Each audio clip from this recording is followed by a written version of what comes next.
अस्सलाम वालेकुम। उम्मीद है जी आप सब खैरियत से होंगे। यहाँ पर मैं आज आया हूँ पानी डालने के लिए, तो सोचा कि आपको दिखाता हूँ यहाँ पर यमन के दौर के, उससे भी पहले पहले के जो कब्रिस्तान है वो, ये देखें आप कब्रें।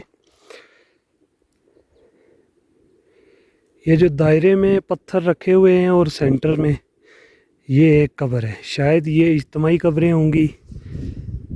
ये दूसरी कब्र है और ये यहाँ पर तीसरी चौथी, बहुत सारी कब्रें हैं यहाँ पर। तो यहाँ पर ये बकरियों के शेड बने हुए थे यहाँ पर। तो इस सऊदी बुड्ढे को कहीं से पता चला है कि यहाँ पर पहले कब्रिस्तान था, या ये पत्थर पहले से ऐसे हैं, लेकिन पहले किसी ने गौर नहीं किया, क्योंकि यहाँ पर जो हुकूमत है वो यहाँ पर चारदुआरी होश बना देती है। कब्रें ऐसी नहीं, खुले बग़ैर होश के, बग़ैर चारदुआरी के कब्रें यहाँ पर नहीं है। तो ये उसको लेट पता चला है। जब पता चला है तो इसने फ़ौरन ये साइड में जो बकरियों के बाड़े थे थोड़े दूर कर दिए, और यहाँ पर इसने जाली भी खुद से लगा दी है कि पता नहीं, इसने बल्दिया को बता भी दिया है कि यहाँ पर कब्रिस्तान है। शायद बहुत जल्दी यहाँ पर वो दीवार भी बना देंगे, लेकिन फ़िलहाल इस पर, ये मैंने बुड्ढे सऊदी से पूछा है तो उसने कहा है कि कम से कम ये 300 से 400 साल पुरानी कब्रें होंगी। और ये इतनी बड़ी बड़ी कब्रें देखें। शायद ही उसने भी मुझे बताया कि शायद ये उस दौर में कोई बीमारी आई है या कुछ ऐसा हुआ है कि ये इज्तिमाई कब्रें लगती हैं। ये इतनी बड़ी कब्र और सऊदीया में ऐसी कब्रें नहीं है। ये सेंटर में जो पत्थर लगा हुआ है ये इस कब्र की निशानदेही के लिए रखा हुआ है इन्होंने।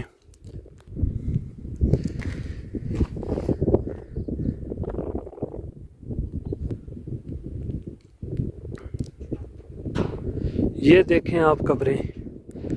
और किसी भी, बहुत सारे और भी मज़हब हैं जो कब्रें बनाते हैं, जो अपने मुर्दों को दफनाते हैं, जो जलाते नहीं हैं या उनको सिर्फ कब्रें बनाते हैं। तो मुसलमानों की कब्रों का इस तरह से अंदाज़ा लगाया जा सकता है कि उनका देखा जाता है कि किबला रुख होना चाहिए।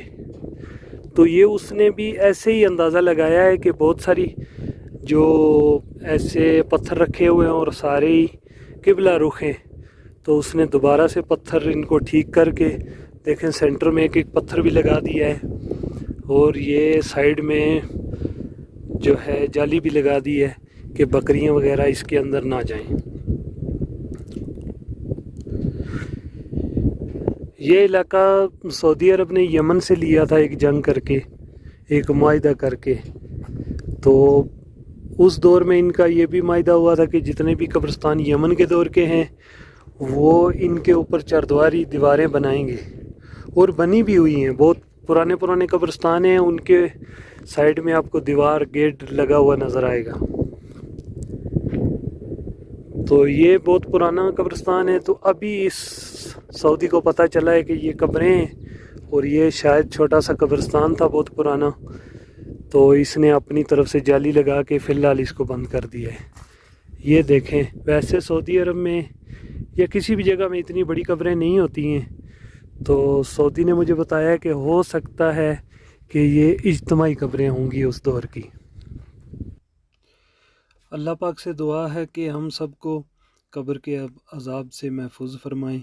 हज़ूर पाक सल्लल्लाहु अलैहि वसल्लम के सदक़े से हमारे प्यारे इस दुनिया से जितने भी चले गए, हमारे प्यारे जितने भी हमारे मुसलमान भाई इस दुनिया से गए, अल्लाह पाक उनको कब्र के अज़ाब से महफूज फरमाएं, और हमको तौफ़ीक दें कि हम उनके लिए सदका जारिया के काम करते रहें।